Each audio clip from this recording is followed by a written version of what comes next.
Thank you. Good afternoon, everyone. Is it working? It's working? Yeah. Okay. So before we begin the serious discussion, let's have a small fun quiz. So you might have read in the news today that Zomato has rebranded itself into Eternal. Do you know what was its original name when it was founded? Does anyone know? Any guesses? Sorry? Food Panda? No? Yes? Foodie Bay. Yes, right. I don't know where Satya is, who can give some prizes. Lakshya Media? Okay. So, coming back to our discussion. So, in today's, hyper-connected world, so brands are not just, seeking consumers' attention. They are competing for the engagement, right? And the key to stand out is how beautifully they turn raw data into compelling stories that engage the consumers. But how do we exactly strike the right balance between analytics and creativity? That's the topic that we are going to discuss today, right? So I will start with you, Darshana, first. Darshana, as a financial services marketer, how do you leverage data and analytics to craft compelling stories that resonate with your diverse audiences? Thank you and good afternoon, everybody. So as we know that in financial services specifically, the amount of data that we get, and overall in India and BFSI, we are the first party data that we get. And most of us are way ahead in the way we do analytics specifically, from raw data, structured, unstructured, putting the entire, predictive, now cognitive and a lot of different analytics model, including AI and ML. Now from that data, what is important is, so I will take you to a couple of stages that what we do when it comes as a marketer and what your conversations around storytelling. One of it is to tell a story, I have to know the audience.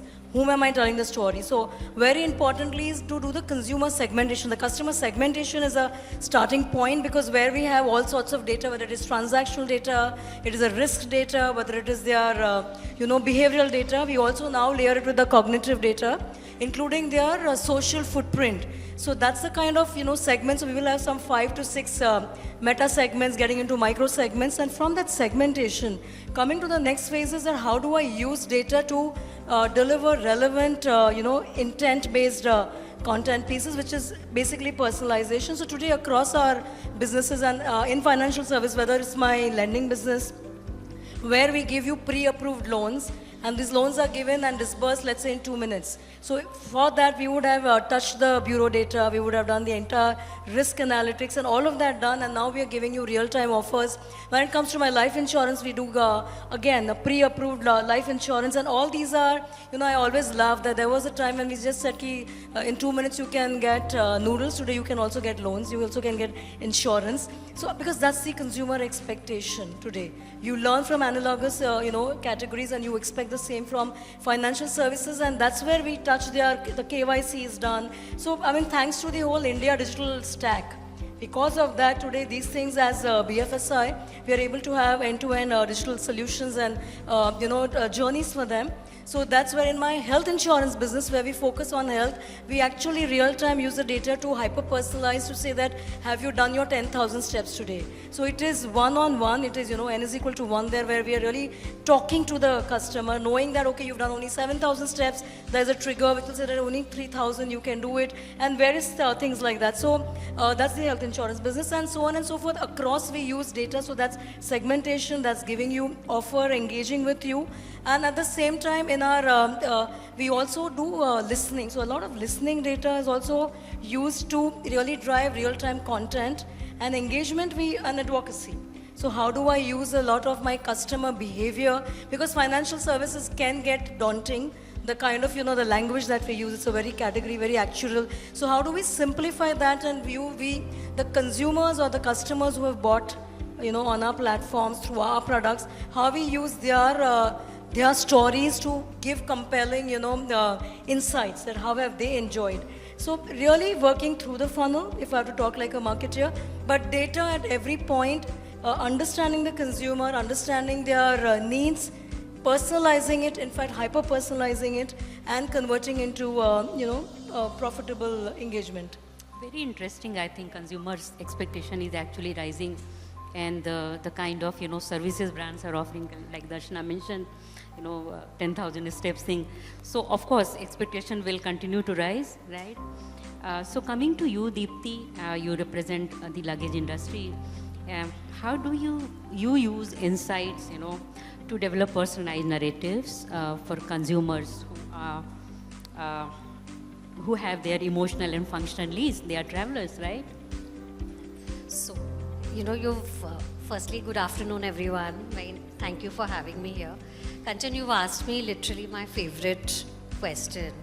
When I joined VIP a little while back, it was on the back of saying luggage is really exploding. And from being this slightly fuddy-duddy thing on the loft, it's turned into a fashion accessory for most of us, isn't it? And therefore equally chaotic and confusing situation in the category where everybody has a point of view on what should be done. And I did exactly what you said. I said this is the time to go back to the consumer, to the shopper. And some of the interesting things that we've been doing over the last few months is we've done an entire ethnographic study. We've gone to different families and their homes across India, tier 1, tier 2 cities. So whether it is, Bhopal or it is Lucknow, Mumbai, Bangalore.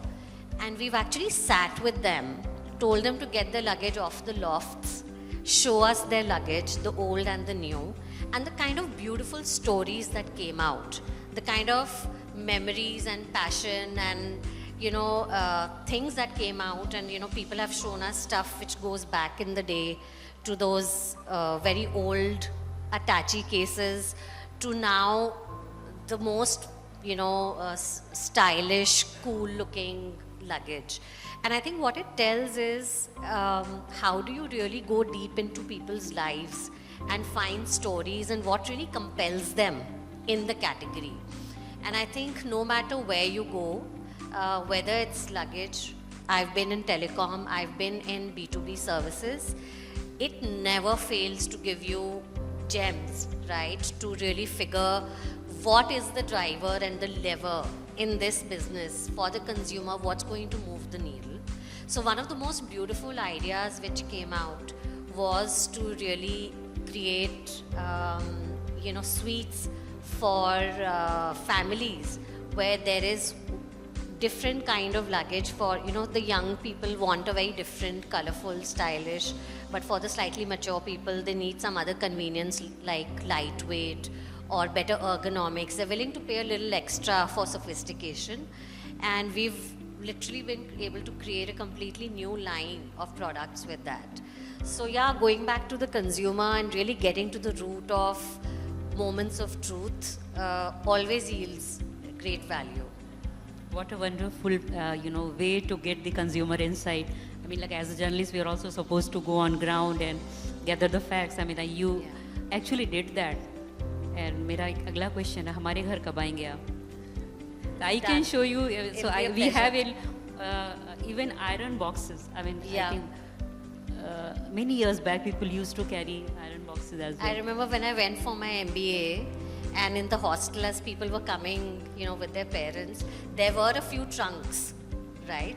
And that's another story we did, from the old trunks to the modern day trunks, which are very in vogue right now. So yeah, that's the distance travel has actually traveled, and so has our luggage.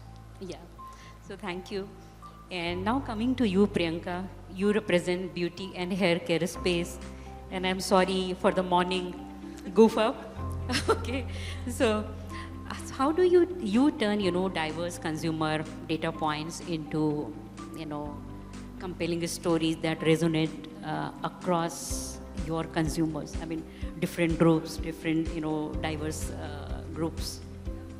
Thanks, Kanchan. But before I start with that, I would like to first introduce as a marketer, right? It is an opportunity. So I'm from HRI. It's actually an organization which has brands Streaks, Professional, and Vasmon. So that this doesn't happen. So coming to what you asked me, what at HRIPL we've been doing is really leveraging a lot of data analytics and majority, because beauty is a very highly involved category per se. So, resonating with the consumer really at a regional level makes a lot of difference. And hence, I will just take a point as an example, which we launched, a recent launch of gel, which is Streaks Gel, which is a hair color.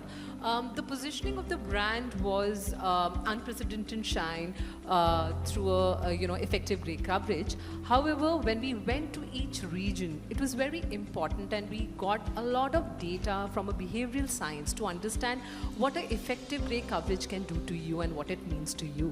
And hence all the comms, which is the art used to be a narrative, started modifying, still offering the same proposition to the consumer, but really making it very, very relevant and using even, I would say influencers, which is very, very relevant. I'm not saying regional only, but a relevant consumer who has that insight as a pain point and, delivering that messaging. So really going down to that level was very important.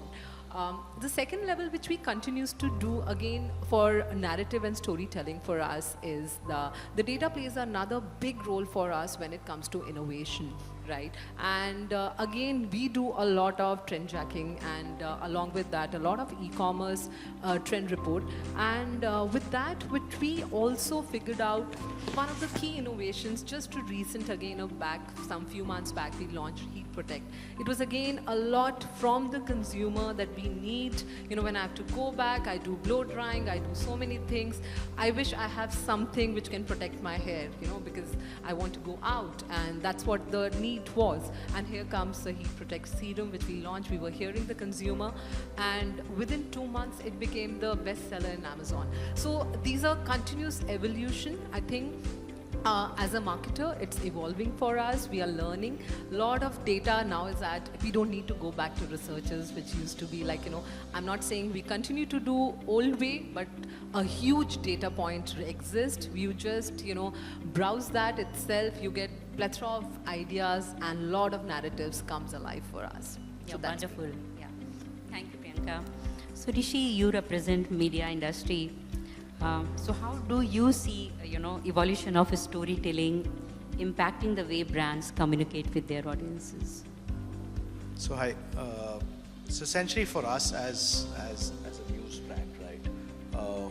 We are actually present on both sides of the coin, right? So we are reaching out to marketeers to kind of give them insights on audiences, but we are also building audience insights for ourselves.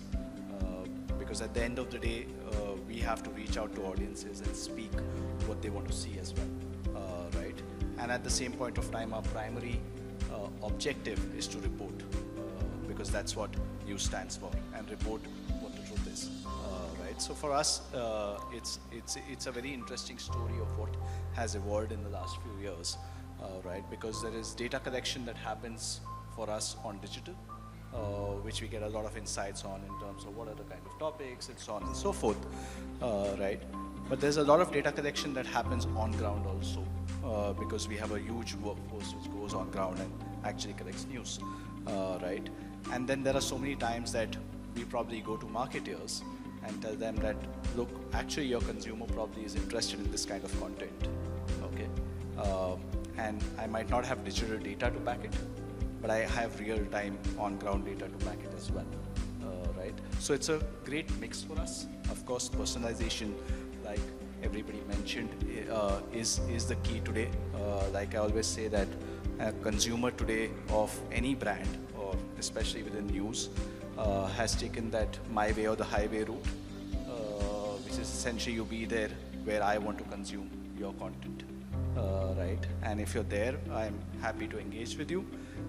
But it has to be authentic.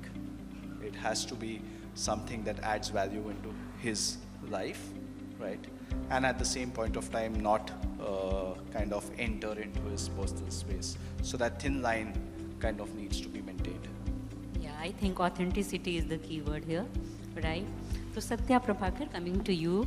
So as a leading hyperlocal AI SaaS platform, what are your insights in nurturing and developing brands' growth story in their journey?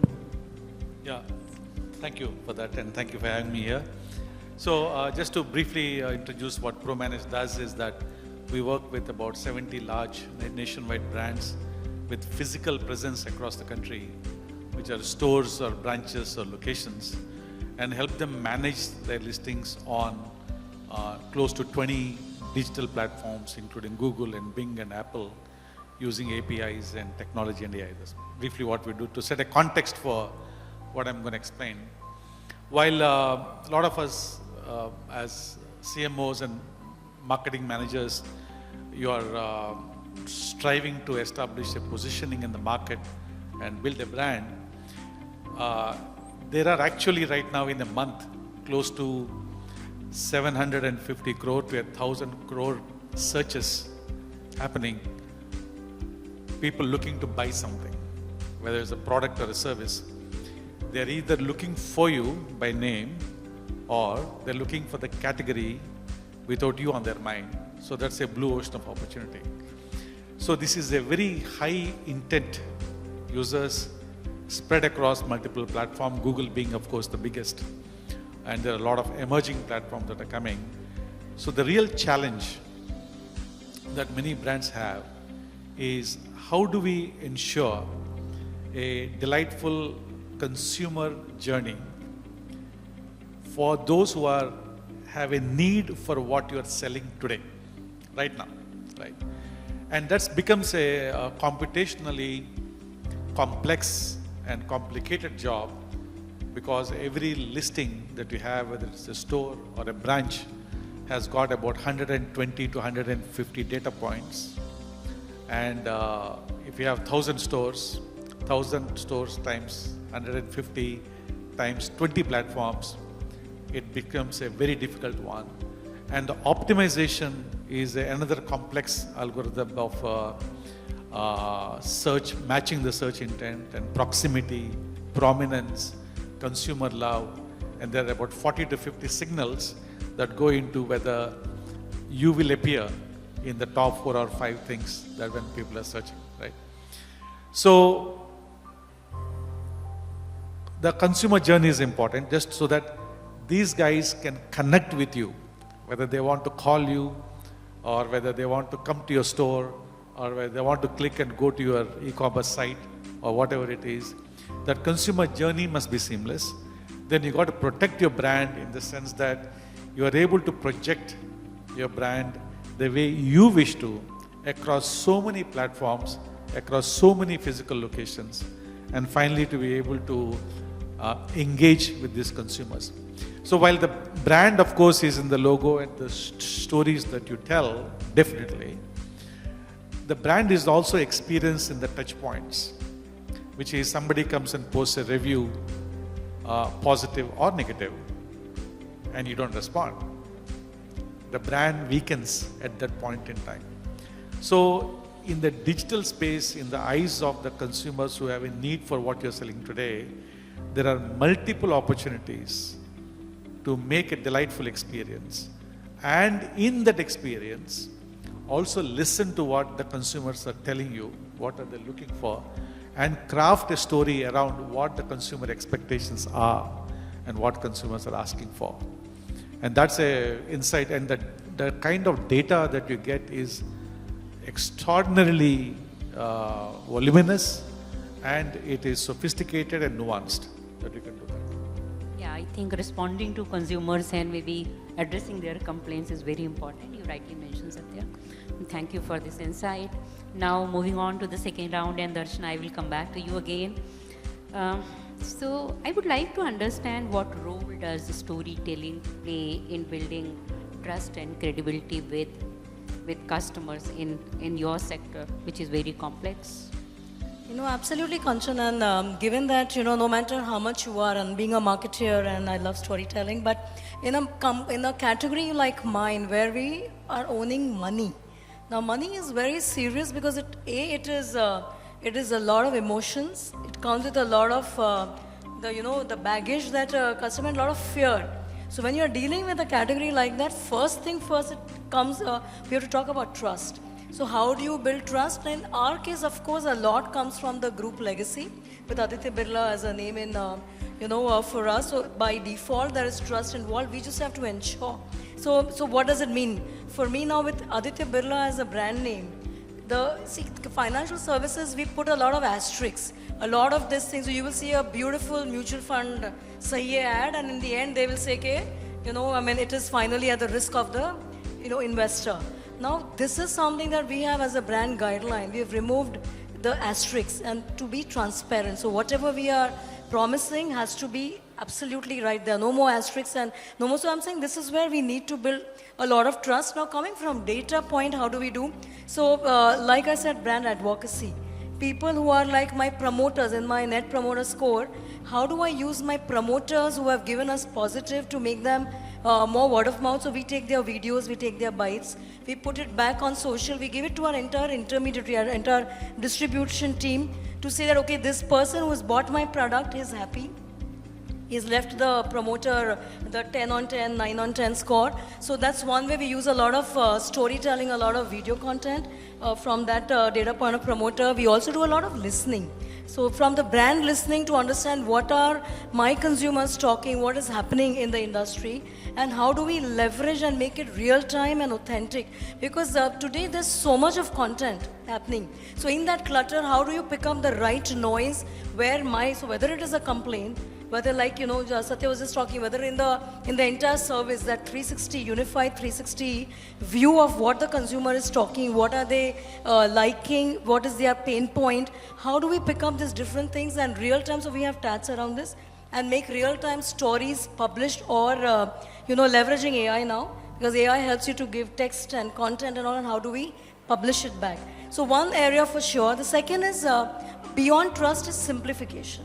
Because the category is very complex. So like you said, so we have this entire fintech platform called ABCD, and our promise is that we simplify finance as simple as ABCD, and that's where we stand true to it. So we've really de-jargonized and made it like an everyday conversation. Again, so partnering with whether, people, influencers, and constantly working with the regulators also, because we are highly regulated. We also have to do a lot of financial education. So this kind of usage of, and she was just talking about how India is different in different pockets. So how do we bring out different education on financial services? Like today, for example, we have to take this very small city called Kissingar, let's say in Odisha.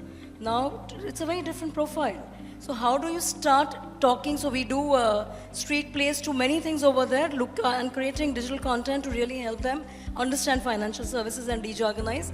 So again, leveraging real-time data, leveraging what is happening in the environment, connecting that and making it relevant is where we've really, upped the game. And it is important in a category.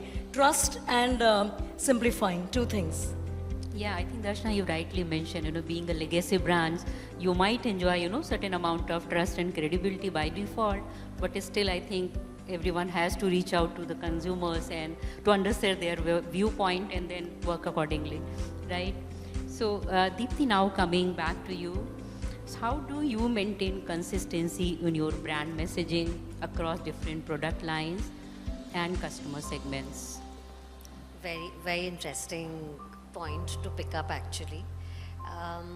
Today's world where there is a lot of multiplicity of touch points with the shopper and the consumer, it's both a privilege and a huge responsibility, because depending on the different channels where you're present and your consumer accesses you, so whether it's on an e-com platform, or it's a D2C route to your consumer, or you're meeting them in a physical store,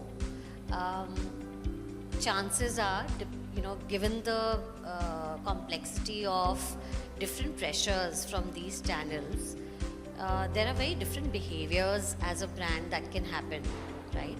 And how do you ensure that your brand's inner core is the same whether you're on Amazon or Flipkart or on Blinkit now. They're selling luggage on Blinkit, right? Or when you walk into my own store, company-owned store versus a multi-brand outlet. How do we make sure that a shopper experiences your brand for the same core values, benefits and personality, and also when it comes to tactical but very important stuff, pricing. I'm sure this whole bunch of marketers here have had their ears full of pain on the e-com pricing, derailing the pricing in offline. So it's not just your end users but also your key customers you have to manage for keeping consistency. So I don't think we're quite there. I think there's so much dynamism, but some of the things which have really helped is again, like Satya was talking earlier, how do you create a consumer/shopper journey uniquely for each of the channels and for each of the touch points, so that your brand is at its core of the heart, but also the consumer's behavior is at its heart to solve for, right? And therefore, what is the kind of array that I create for an online platform, and what is the kind of array I create in my own store? In a premium neighborhood, what kind of an assortment am I going to do there? What kind of offers will I run? So I think there's a lot of one size does not fit all. Inconsistency sometimes, one would want the utopian one size fits all. I think my brand only plays in this space and this is all that I do. I also have 5 brands to contend with. I have VIP, Skybags, Carlton, Aristocrat and Caprese. And how do you leverage them fully to address all the price points? So what I have learned in this category is to ensure that you have certain kind of price platforming that you do across channels, and certain sort of key features that you allow the brand to always embrace. So you're the bringer of certain benefits across channels no matter what, right? So if, let's say, aesthetically upward mobile design is what Skybags does, I will ensure that whether it's on Amazon or it's on in my own store, the best of the prints and the new designs are with Skybags. And if VIP is about making it tech savvy, then that's what runs across. So that the experience and the comparability is similar, but at the same time, I have to create what we call, like a Chinese wall between the assortment which is available online and offline, simply because online will go ahead. So the behavior of online platforms is to invest and drop prices. So when they do that, there should be no comparable product in offline, so that the offline channel suffers. So those are some of the ins and outs of, you keep the brand experience similar, but you design for the channel so that you are feeding into some of the key drivers of the channel and the shopper, but at the same time segregating and not allowing a huge price war to happen in the category, which I think is a dynamic, ongoing process, very difficult to manage. Yeah, I think very interesting insight indeed. And now coming to you,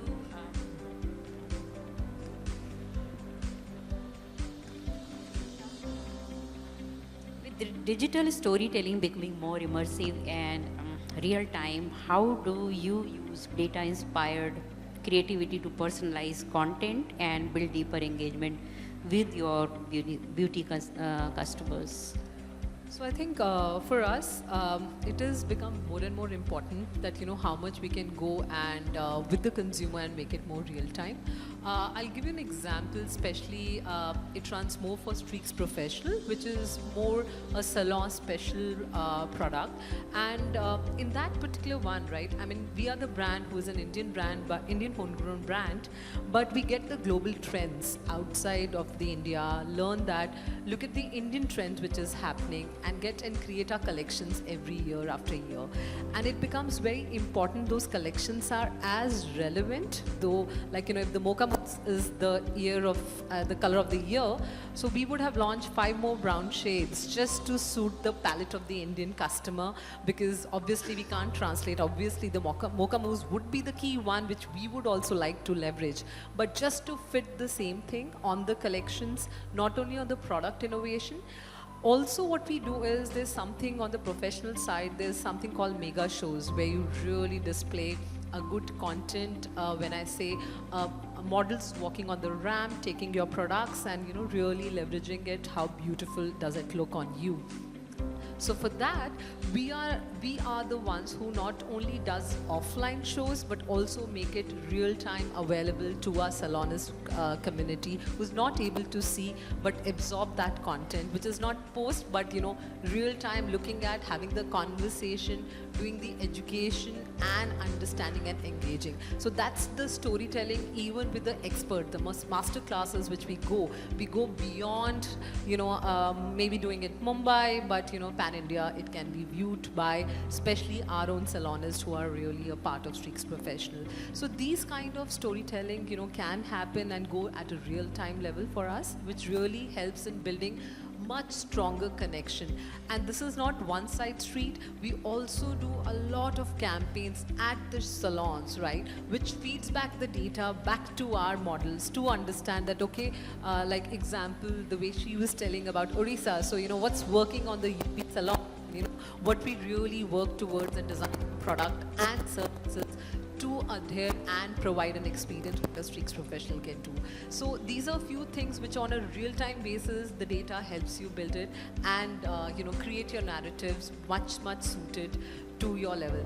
And we also help, because we have the data of our salonist onboarded, right? So it's very easier for us to target and very easier for us to do campaigns which are much more on the Streaks professional, how the looks happen. So it's very, very easier on an education side. So all these things, really bring it out for us, connecting with the consumer, connecting with the customer and the end consumer, and feeding it back and bringing trends back to them from a global trends to their locality. So, and making it a customized. Interesting. I wonder how much amount of data you gather on a daily basis with, these kind of events online and offline both.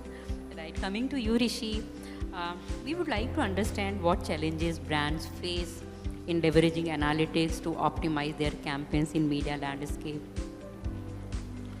I think the biggest challenge is going to be, I think, too much data is available to everybody, right? And while you can, know that what is the kind of coffee I can have in the morning to the dinner I prefer at night, right? But the challenge is what is it that, and which is the cherry picking of the data that you're going to do, right? Because that's going to be a very key and important part of the entire storytelling process, right? Having said that, that's one of the things, and the second thing for me would be, or for us would be, that are you actually telling the story and living up to it as well, right? It kind of is authenticity, which I mentioned earlier. To kind of give you an example, for example, we realize that sustainability, right? And everybody wants to talk about sustainability, but if you've taken that stand as a brand, are you actually sustainable? Right? And for example, we cover a lot of sustainable content, right? And 3 years ago, we decided that whatever production happens internally, both from an editorial standpoint or a branded content production standpoint, we have a third-party agency which we kind of offset the entire thing.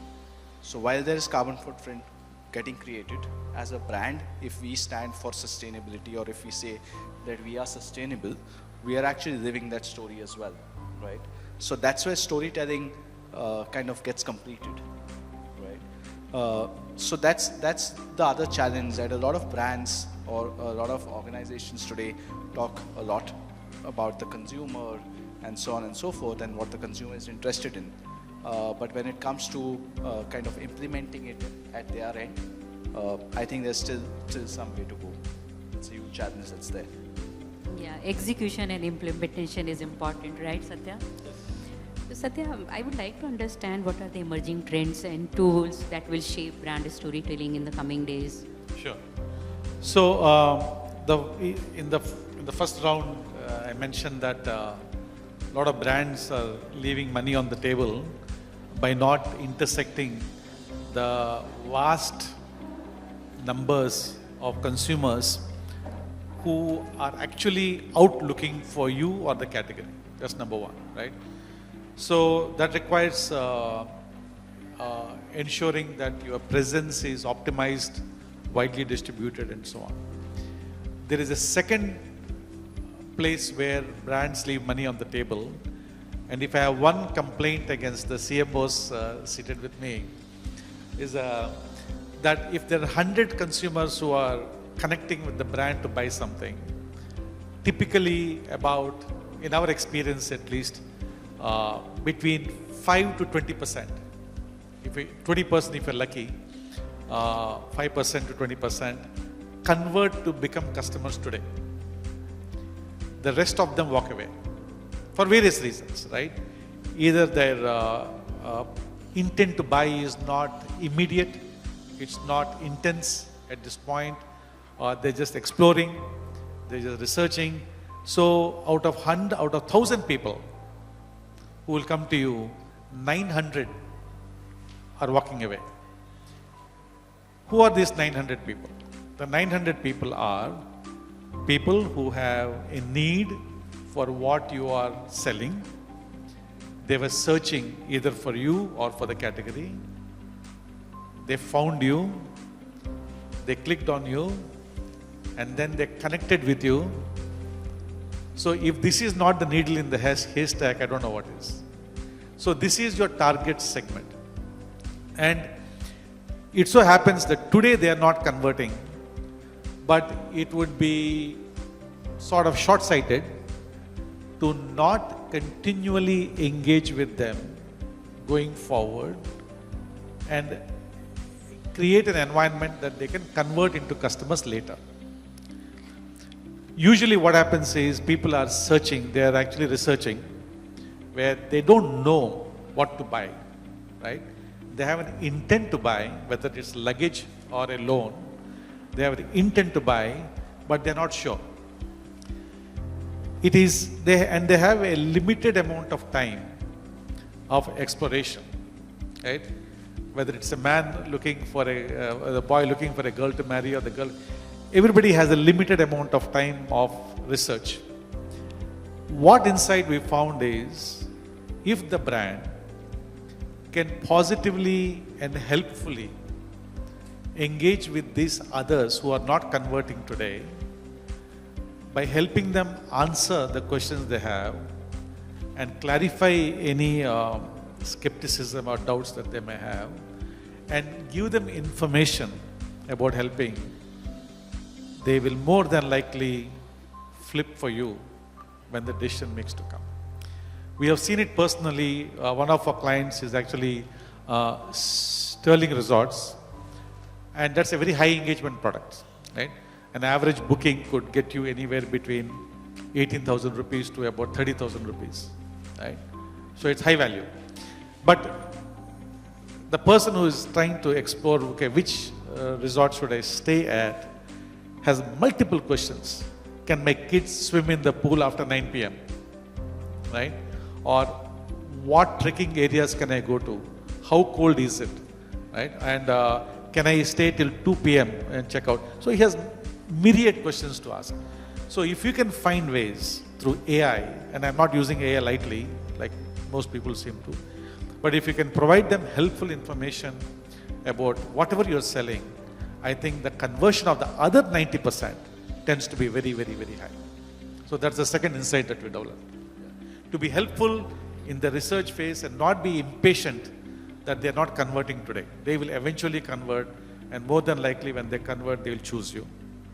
Yeah, very interesting indeed. I think every brand has its own opportunities and challenges, and having attention and engagement is cannot, help you to drive sales, right? So Now we'll go for rapid fire round. But I just And- want to add a point Yes, to yes. Satya. I know that you feel that we marketers don't do our job enough, but having said, because, because we all know the cost of acquisition of a new customer is very expensive. So, and I have worked in retail and I've worked in BFSI. So, we have a huge, the moment you get a cookie, in fact, if some of my brands, and I cannot even name here, are customers really now find it tiring that we end up calling so much. We end up, it's almost a spam because that's what we do. We in fact, most of us sitting here, the moment we get a cookie, the moment we know, I'm sure we have all guns blazing because there's no way you want to leave. I understand where you're saying that we should do it more smarter, but trust me, there is no point to have 1,000 people and just have 5 converted and 995 walking out and not doing anything. I don't think any marketer will leave that on the table. Right. Yeah.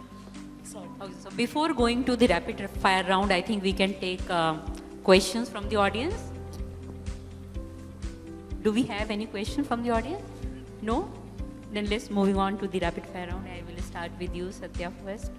What is the most overused phrase in marketing today? Most overused phrase. The most overused phrase in marketing is actually AI. Oh. Okay. So coming to you, Rishi, the weirdest or funniest customer feedback that you have ever received? I actually got bombarded by one of the gentlemen in the same hotel this 2 months ago for being anti-world. Okay. To you, Priyanka, what is the strangest place you have found the brand inspiration? I would say very recently one is one of the campaign which we did. So one of our discussion, my brand manager spoke about, my friend always put a serum just before any restaurant going and so on and so forth. So let's create a campaign and became a very big successful campaign for Shine and Dine with an influencer. So it was something, not directly I had it, but yeah, in a discussion I saw which just wrapped up. Lovely. So coming to you, Dipti, one brand campaign that you wish you had created? Tough question. No, very, very tough to find one. But I think if I go back to when I was younger, Nestle Nescafe had this beautiful ad which went with "Ho shuru har pal aise." And I used to completely OD on it because it caught the essence of the coffee impact on a morning so well. It was so aspirational and yet very ahead of the Indian diaspora. So yeah, I used to really love that, and I always have loved this brand. And the other one is when, I think it was Tanishq, when they did that ad where the social context they leveraged was about second marriage. And I thought that was again very, very cool for them to have picked up when they belong to such a traditional category, which is jewelry, which marriage in India is the biggest cohort, right? And to there go in and take such a huge stand was, I think, the stuff that marketers should do more of. Yeah, true. So to you, Darshana, if your brand story was a movie, what genre would it be? My current brand story, see, I feel movie needs to have everything. It needs to, in India, we need the masala, we need the drama, we need action, but we also need inspiration. So maybe my brand has to be an inspirational biopic, I would say. I don't know, maybe a Bhag Milkha Bhag or a Beautiful Mind or something which is still authentic. It is true story, but it has all the nuggets in it. Thriller, you means? Yeah. Sorry? Thriller? Theatre? Thriller? Thriller, yeah, absolutely. But I can't think of it. Thriller would be us. Yeah. Yeah. Okay. So thank you everyone for taking time out and sharing your wisdom with us. Thank you. Thank you. And I must say, I'm very happy to see 4 women on this panel.